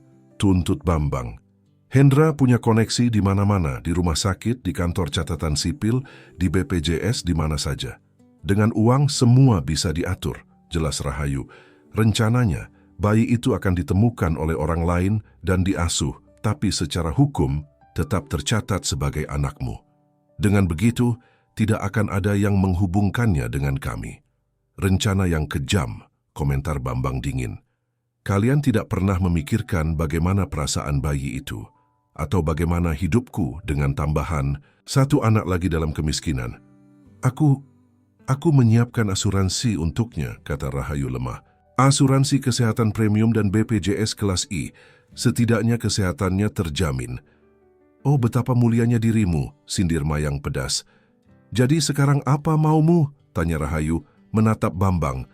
Kau akan melaporkan kami ke polisi. Seharusnya iya, jawab Bambang tegas. Apa yang kalian lakukan adalah kejahatan, membuang bayi dan memalsukan dokumen negara. Wajah Rahayu semakin pucat. Kumohon jangan, Bang. Ini akan menghancurkan hidupku dan Hendra. Dia bisa kehilangan semua bisnisnya jika skandal ini terbongkar. Dan, kau pikir itu penting? Mayang hampir berteriak. Kalian membuang bayi ke tempat pembuangan sampah. Bagaimana jika kami tidak menemukannya? Dia bisa mati. Aku tahu kalian akan ke sana hari itu. Aku Rahayu tiba-tiba. Aku sudah mengawasi kalian selama beberapa minggu. Aku tahu Melati dan Mayang mulai ikut ayah mereka bekerja di tempat pembuangan sampah pada hari Minggu. Pengakuan ini membuat Bambang, Melati, dan Mayang terkejut. Jadi kau sengaja membuang Bayu di tempat di mana kau tahu kami akan menemukannya? Tanya Bambang tidak percaya. Rahayu mengangguk lemah. Aku tidak sepenuhnya jahat, Bang. Aku masih peduli pada anakku. Aku tidak ingin dia mati atau jatuh ke tangan orang yang salah. Aku tahu kalian akan merawatnya dengan baik, meski hidup kalian sulit. Kau egois, Bu, kata Melati dengan suara bergetar. Kau membuang bayi yang tidak berdosa demi kesenanganmu sendiri, lalu merasa lebih baik karena memastikan dia jatuh ke tangan kami? Apa kau tidak pernah memikirkan beban tambahan untuk ayah? Aku akan memberikan uang, tawar Rahayu, untuk merawat Bayu. Aku bisa memberikan jumlah yang cukup besar setiap bulan tanpa sepengetahuan Hendra.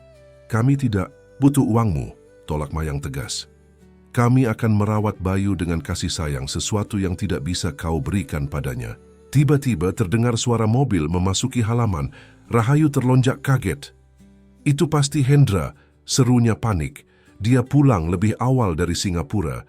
Kalian harus pergi sekarang. Kenapa?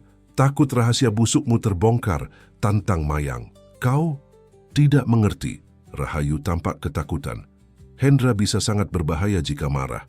Kumohon demi keselamatan kalian, pergilah sekarang. Bambang menatap mantan istrinya dengan campuran kemarahan dan kasihan. Baiklah, kami akan pergi. Tapi ini belum selesai, Rahayu. Kau harus bertanggung jawab atas apa yang kau lakukan. Bagaimana denganku, Bu? Tanya Melati tiba-tiba, suaranya penuh kerinduan. Apa kau tidak pernah merindukanku? Merindukan kami? Pertanyaan itu membuat Rahayu terdiam. Air mata kembali mengalir di pipinya. Tentu saja aku merindukan kalian, Melati, setiap hari. Tapi aku terlalu pengecut untuk mengakuinya, bahkan pada diriku sendiri. Suara langkah kaki terdengar mendekati pintu depan. Rahayu semakin panik. Pergilah lewat pintu belakang. Sriati akan mengantar kalian, kata Rahayu cepat menunjuk pembantunya. Bambang mengangguk dan memberi isyarat pada kedua putrinya untuk mengikutinya. Tapi Mayang tidak bergerak. Aku ingin bertemu dengan Pak Hendra, kata Mayang tegas. Aku ingin dia tahu bahwa kami menemukan Bayu dan akan melaporkan perbuatan mereka ke polisi. Mayang, jangan, Rahayu memohon. Kau tidak tahu apa yang bisa dilakukan Hendra jika marah. Mayang, ikut ayah sekarang, perintah Bambang dengan nada yang tidak bisa dibantah.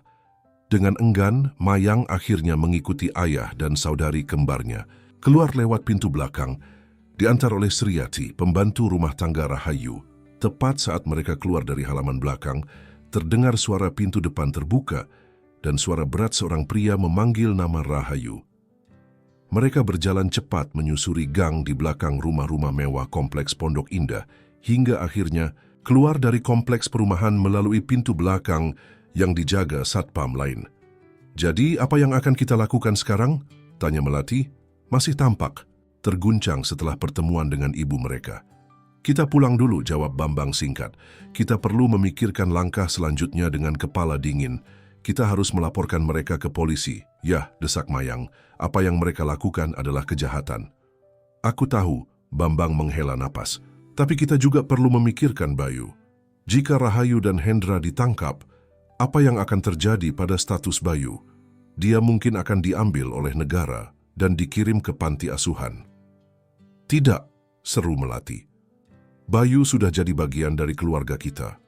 Kita tidak bisa membiarkan itu terjadi. Kita akan menemukan cara. Bambang berusaha menenangkan putrinya. Yang penting sekarang kita sudah tahu kebenaran. Dan Bayu memang benar-benar adik kalian. Perjalanan pulang terasa panjang dan melelahkan. Masing-masing sibuk dengan pikirannya sendiri, mencerna semua informasi yang mereka dapatkan hari ini. Satu hal yang pasti, hidup mereka tidak akan pernah sama lagi setelah pengakuan mengejutkan Rahayu. 1 minggu telah berlalu sejak pertemuan dengan Rahayu. Selama itu, Bambang belum mengambil keputusan mengenai langkah apa yang akan diambil. Di satu sisi, dia ingin melaporkan Rahayu dan Hendra Wijaya ke polisi atas perbuatan mereka yang kejam. Namun di sisi lain dia khawatir tentang masa depan Bayu jika hal itu dilakukan.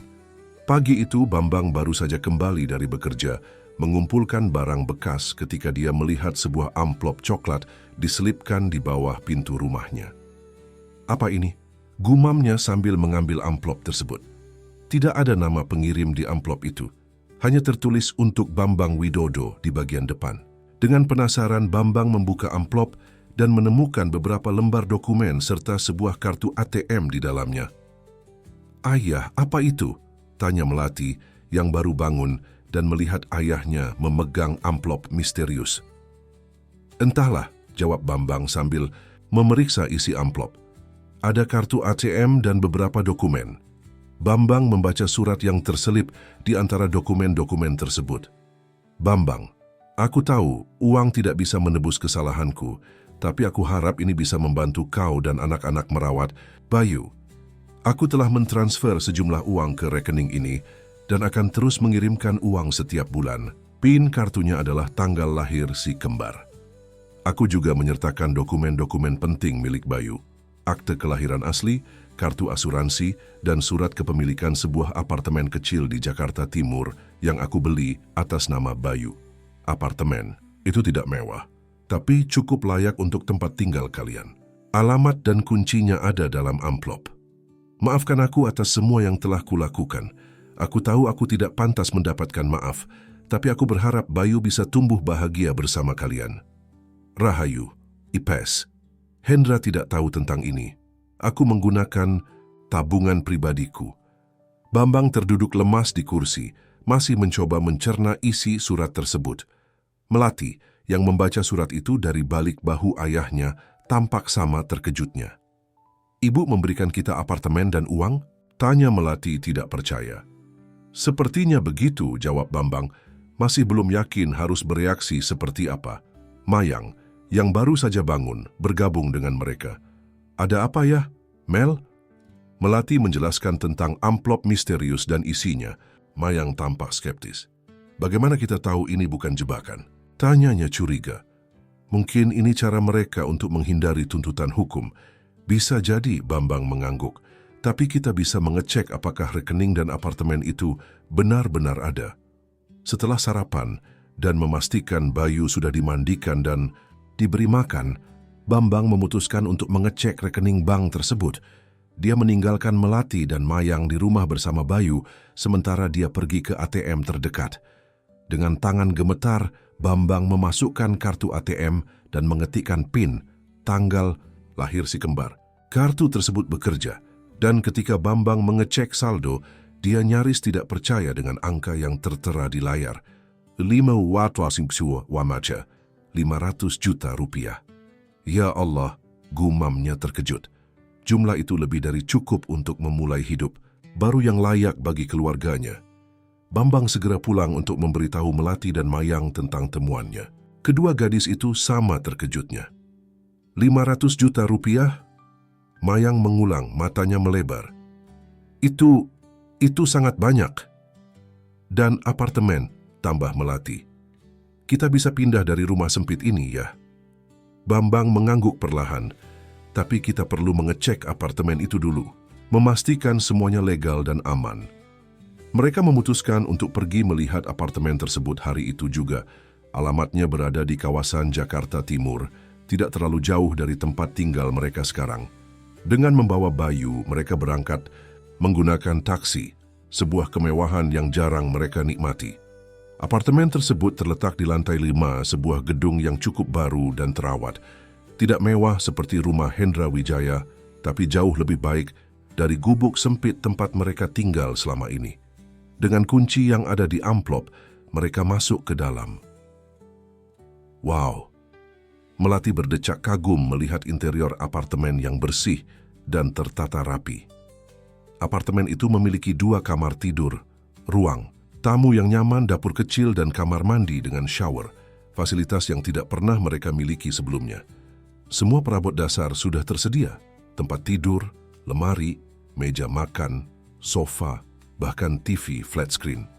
"Ini seperti mimpi," kata Mayang masih tidak percaya. Bambang memeriksa dokumen kepemilikan apartemen. Semuanya tampak legal dan sah. dengan nama Bayu Widodo sebagai pemilik dan Bambang Widodo sebagai wali. Sepertinya ibumu benar-benar serius ingin menebus kesalahannya, komentar Bambang pada kedua putrinya. Apa ini berarti kita tidak akan melaporkan Ibu dan Pak Hendra ke polisi? Tanya Mayang. Bambang menghela napas panjang. Ayah masih belum memutuskan, tapi jika kita melaporkan mereka, semua ini, uang dan apartemen, mungkin akan disita sebagai barang bukti. Dan masa depan Bayu akan tidak jelas. Tapi apa yang mereka lakukan tetap salah, ya? Mayang bersikeras. Aku tahu, Bambang mengangguk. Tapi mungkin cara terbaik untuk menghukum mereka adalah dengan memastikan Bayu tumbuh bahagia dan sukses, sesuatu yang mereka sia-siakan. Melati yang sedang menggendong Bayu tersenyum. Aku setuju dengan ayah. Bayu berhak mendapatkan kesempatan untuk hidup bahagia, dan kita akan memastikan itu terjadi. Setelah menghabiskan beberapa jam menjelajahi apartemen baru mereka, keluarga kecil itu kembali ke rumah lama untuk mempersiapkan kepindahan. Mereka sepakat untuk pindah secepat mungkin, memulai hidup baru mereka. 2 hari kemudian, dengan bantuan beberapa tetangga, Bambang dan kedua putrinya pindah ke apartemen baru. Mereka tidak memiliki banyak barang untuk dipindahkan, hanya pakaian, beberapa peralatan dapur, dan tentu saja semua keperluan Bayu. Bu Lastri, tetangga yang selama ini membantu mereka merawat Bayu, menangis haru saat mengucapkan selamat tinggal. Kalian pantas mendapatkan kehidupan yang lebih baik, katanya sambil memeluk Melati dan Mayang. Jangan lupa mengunjungi Bu Lastri sesekali, ya. Pasti, Bu, janji Melati. Bu Lastri sudah seperti nenek bagi kami dan Bayu. Kehidupan di apartemen baru terasa seperti mimpi bagi keluarga Widodo. Mereka memiliki air bersih mengalir, listrik yang tidak pernah padam, dan ruang yang cukup untuk semua orang. Bambang tidak perlu lagi bekerja sebagai pemulung. Dengan uang dari Rahayu, dia bisa mencari pekerjaan yang lebih layak atau bahkan memulai usaha kecil. Namun, takdir sepertinya belum selesai memberikan kejutan pada keluarga Widodo. Sebulan setelah kepindahan mereka, Bambang menerima telepon dari perusahaan daur ulang yang pernah menolaknya dulu. Pak Bambang, ini dari PT Sumberjaya Recycling, kata suara di telepon. Kami ingin menawarkan posisi supervisor di pabrik daur ulang kami yang baru di Jakarta Timur. Kami dengar Bapak memiliki pengalaman panjang dalam bidang ini. Bambang hampir tidak percaya dengan apa yang didengarnya. Bagaimana perusahaan itu bisa mendapatkan nomor teleponnya? Dan bagaimana mereka tahu tentang pengalamannya? Maaf, tapi saya tidak pernah melamar di perusahaan Anda, jawab Bambang bingung. Oh, kami mendapat rekomendasi dari Wijaya Group, salah satu investor kami. Jelas suara itu. Mereka sangat merekomendasikan Bapak untuk posisi ini. Wijaya Group, perusahaan milik Hendra Wijaya. Bambang mengerti sekarang. Ini pasti campur tangan Rahayu lagi. Setelah berpikir sejenak, Bambang menerima tawaran tersebut. Gaji yang ditawarkan sangat layak dan lokasi pabrik tidak jauh dari apartemen mereka. Ini kesempatan untuk memulai karier baru yang lebih baik. Sementara itu, Melati dan Mayang kembali bersekolah dengan semangat baru. Dengan kondisi finansial yang jauh lebih baik, mereka tidak perlu lagi khawatir tentang biaya sekolah atau buku. Mereka bahkan bisa mengikuti kegiatan ekstrakurikuler dan les tambahan untuk mengejar cita-cita mereka. Melati ingin menjadi dokter, dan Mayang bercita-cita menjadi pengusaha. Bayu tumbuh dengan sehat di lingkungan yang penuh kasih sayang. Bambang secara resmi mengadopsinya, meskipun secara hukum Bayu memang sudah terdaftar sebagai anaknya. Dengan status yang jelas dan kebutuhan yang terpenuhi, Bayu memiliki kesempatan untuk tumbuh menjadi anak yang bahagia dan sukses. 6 bulan setelah kepindahan mereka, saat Bambang sedang membaca koran di ruang tamu apartemen, dia menemukan sebuah berita yang menarik perhatiannya. Pengusaha properti ternama Hendra Wijaya terlilit hutang, aset disita. Artikel itu menceritakan bagaimana bisnis Hendra Wijaya mengalami kemunduran drastis setelah beberapa proyeknya gagal dan investor menarik diri. Semua asetnya, termasuk rumah mewah di Pondok Indah, disita oleh bank. Lihat ini, Bambang memanggil Melati dan Mayang menunjukkan artikel tersebut. Apa yang terjadi dengan ibu? Tanya Melati cemas setelah membaca berita itu. Di sini tidak disebutkan, jawab Bambang, tapi ayah yakin dia baik-baik saja. Rahayu selalu pandai bertahan dalam situasi sulit. Beberapa hari kemudian saat Bambang pulang kerja, dia menemukan seorang wanita duduk di lobi apartemen mereka. Wanita itu mengenakan pakaian sederhana, jauh berbeda dari kemewahan terakhir kali mereka bertemu. Namun, Bambang langsung mengenalinya. Rahayu? Rahayu mendongak, wajahnya tampak lelah, namun ada ketenangan di matanya. Bambang, maaf aku datang tanpa memberitahu. Ada apa? Aku membaca berita tentang Hendra. Ya, dia bangkrut, Rahayu mengangguk. Semua yang dia miliki hilang, dan dia meninggalkanku begitu saja. Apa yang terjadi sebenarnya? Tanya Bambang, duduk di sebelah mantan istrinya. Karma mungkin? Rahayu tersenyum sedih. Setelah kalian datang waktu itu, aku mulai banyak berpikir tentang hidupku, tentang keputusan-keputusan yang kubuat. Aku mulai menyadari betapa kosongnya hidupku bersama Hendra, betapa aku telah mengorbankan hal-hal yang benar-benar berharga demi kemewahan semu. Lalu, aku memberikan sebagian besar tabunganku untuk kalian dan Bayu. Hendra tidak tahu tentang itu. Dia sibuk dengan bisnisnya yang mulai bermasalah, jelas Rahayu. Ketika masalahnya semakin parah dan dia tahu aku tidak bisa membantunya, secara finansial dia meninggalkanku. Aku turut menyesal mendengarnya, kata Bambang tulus. Jangan, Rahayu menggeleng. Ini pembelajaran untukku. Aku mendapatkan apa yang pantas ku terima. Jadi, apa yang akan kau lakukan sekarang? Tanya. Bambang. Aku tidak tahu, Rahayu mengangkat bahu. Aku hanya ingin melihat Bayu sebelum aku pergi mencari pekerjaan di luar kota. Bolehkah? Bambang terdiam sejenak, kemudian mengangguk. Tentu, dia anakmu juga. Mereka naik ke apartemen, di mana Melati dan Mayang sedang bermain dengan Bayu. Kedua gadis itu terkejut melihat ibu mereka. Ibu? Melati bersuara lebih dulu, tidak yakin bagaimana harus bereaksi. Hai Melati, Mayang, sapa Rahayu canggung. Kalian terlihat cantik. Mayang, yang selalu lebih kritis terhadap ibunya, hanya mengangguk dingin. Tapi Melati, dengan hatinya yang lebih lembut, bergerak maju dan memeluk ibunya. Aku merindukanmu, Bu, bisik Melati. Air mata Rahayu mengalir saat memeluk putrinya. Aku juga merindukanmu, sayang, sangat. Bayu, yang kini berusia 8 bulan, menatap Rahayu dengan mata besarnya yang ingin tahu.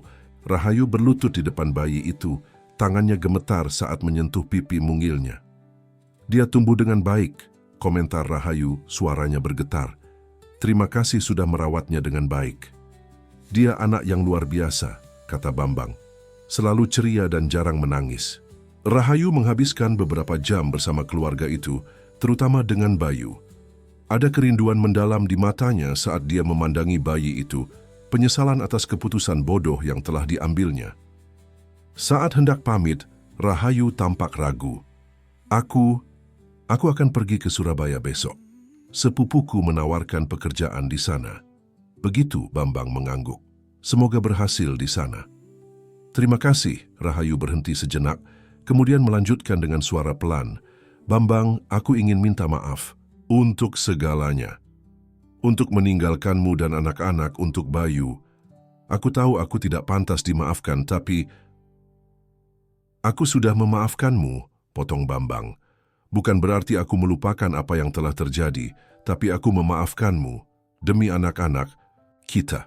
Rahayu tampak terkejut, air mata kembali menggenang di matanya. Terima kasih, itu lebih dari yang pantas ku terima. Sebelum pergi, Rahayu memeluk Melati dan Mayang. Mayang, meski masih kaku, akhirnya membalas pelukan ibunya. Jaga diri kalian baik-baik, pesan Rahayu. Dan bolehkah aku sesekali mengunjungi Bayu? Tentu, jawab Bambang. Dia tetap anakmu bagaimanapun juga. Setelah Rahayu pergi, keluarga kecil itu duduk dalam keheningan yang nyaman. Meski pertemuan dengan Rahayu membuka kembali luka lama, ada perasaan lega yang aneh, seolah sebuah lingkaran telah tertutup, dan mereka bisa benar-benar melanjutkan hidup. Ayah, panggil Melati pelan. Apa ayah benar-benar memaafkan ibu? Bambang mengangguk. Ya, dendam hanya akan meracuni hati kita sendiri. Lagi pula, bagaimanapun caranya, kehadiran Bayu telah membawa keajaiban dalam hidup kita. Keajaiban dari tempat yang paling tidak terduga. Tambah Mayang, untuk pertama kalinya tersenyum saat membicarakan ibunya. Bambang memandang ketiga anaknya dengan penuh syukur. Bayu, yang tadinya dianggap sebagai beban tambahan dalam kehidupan mereka yang sudah sulit, justru menjadi pembawa berkah. Karena Bayu, mereka kini memiliki rumah yang layak, pekerjaan yang baik, dan masa depan yang cerah. Hidup memang penuh kejutan. Kadang kebahagiaan datang dari tempat yang paling tidak terduga. Bagi keluarga Widodo, kebahagiaan itu datang dalam bentuk sebuah kotak kardus yang ditemukan di tempat pembuangan sampah. Kotak yang berisi harta paling berharga, seorang bayi mungil bernama Bayu, yang kini menjadi pusat kehidupan mereka. Kita akan baik-baik saja, kata Bambang, yakin dengan masa depan mereka. Kita akan baik-baik saja, dan mereka memang baik-baik saja. Bambang berhasil dalam karirnya yang baru, Melati dan Mayang sukses dalam pendidikan mereka, dan Bayu tumbuh menjadi anak yang cerdas dan bahagia, dikelilingi oleh keluarga yang mencintainya dengan sepenuh hati. Rahayu sesekali mengunjungi mereka, perlahan-lahan membangun kembali hubungan dengan anak-anaknya. Dia tidak pernah kembali pada kehidupan mewahnya dulu, tapi tampak jauh lebih damai dan bahagia dalam kesederhanaannya. Kotak kardus yang dulu menjadi awal dari semuanya